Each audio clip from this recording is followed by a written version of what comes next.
Why? Because it's spooky fun for all Fox kids. Christmas time. It's the perfect time to talk about Casper the Friendly Ghost, as he celebrates Christmas with his buddies Yogi Bear, Snagglepuss, Quick Draw McGraw, Boo Boo, Huckleberry Hound, and Augie Doggy and Doggy Daddy. Why is it when these guys sing together half sound like women? It's about that time for laughter to ring again. Favorite carols we... Something is going on there. They are quickly joined by Scooby-Doo and the Boo Brothers for some reason, but not Scrappy. He was not invited, so we put him in a cartoon kennel with other unwanted cartoon characters, like the 2016 Powerpuff Girls.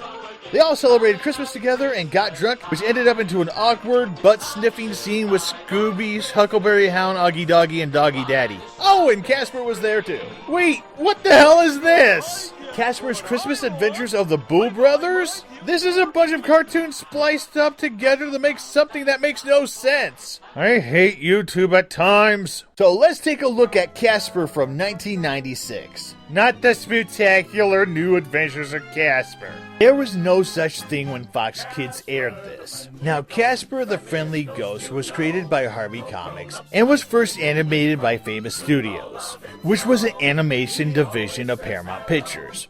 You know, Popeye. Harvey Comics then took over the rights and began broadcasting the series on television, as well as made new cartoons under the Harvey Toons banner. Then Hanna-Barbera got a hold of him.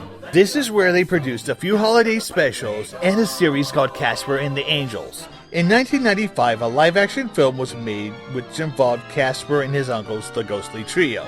It was made by Universal Studios. And then in 1996, this happened.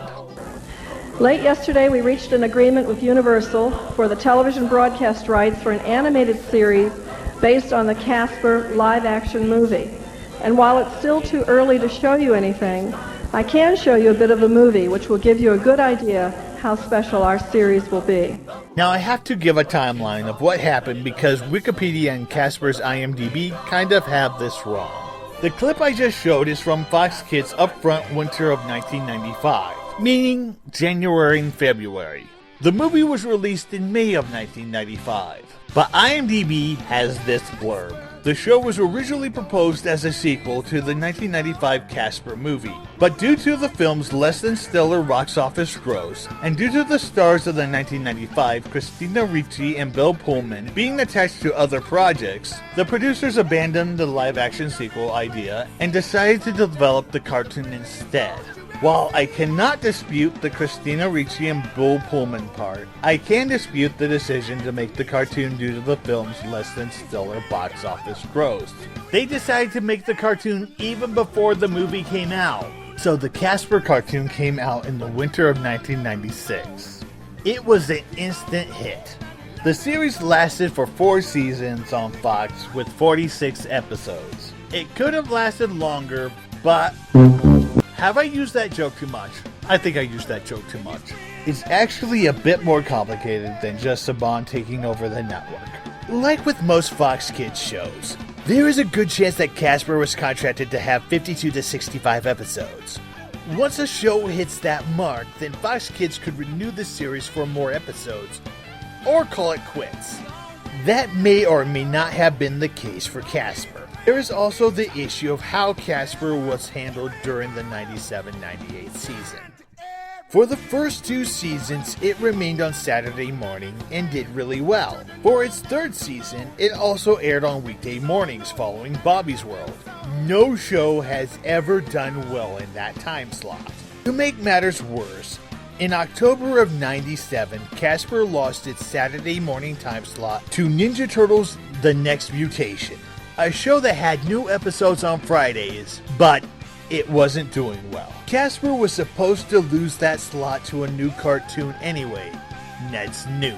But Ned's Newt's premiere was pushed back to February of 98. In February of 98, premiere of Casper's new episodes began on Fridays in both the morning and afternoon time slots. And then Fox Family Channel came, where it aired the last 6 Casper episodes, making a total of 52. They could have made more, but Fox wanted to make direct-to-video sequels to the movies. And by doing so, Harvey Comics kinda snubbed Universal, who were the producers of the cartoons as well as the studio that made the movie. Part of it has to deal with it was bad timing for Universal. Studios' heads were changing, so there might have been heat between the two companies. This is all speculation though. This may not have been the case since both Universal and Fox Kids released the Woody Woodpecker show the following year. Maybe they just wanted to move on from Casper. As for the show itself, I enjoyed it. It does rely a little too much on reference humor. Part of it has to do with the fact that the humor was supposed to be on par with Animaniacs, and the series was supposed to fill the void Animaniacs left. I liked most of the characters. The interaction between the ghostly trio, Fatso, Stinky, and Stretch, are great. Although Fatso's original voice actor, Brad Garrett, left in the 3rd season and was replaced by Jess Harnell. Holy cannoli! Holy mackerel! Holy rollers, can you give me an amen? What the heck are we doing? Screaming? Yeah, screaming. We're ghosts! We can fly, you chowderhead! Fellas, please don't say chowder around Goldie. It gets her all in the stew. See what I mean?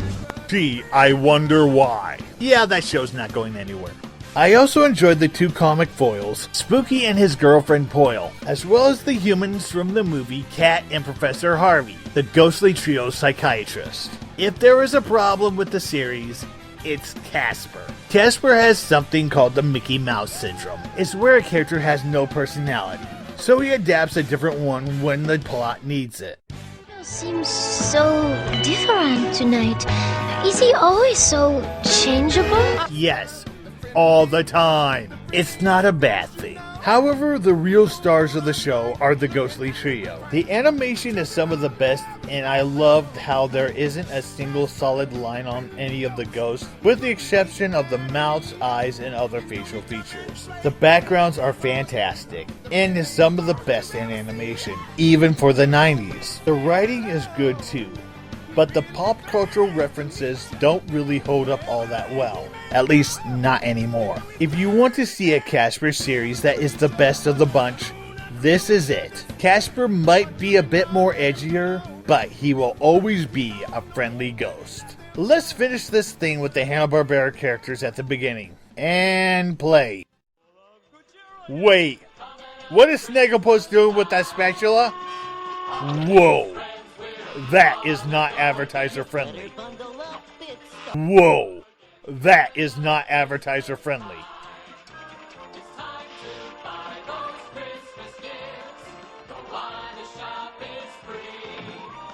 To make sure I get what I want, I buy my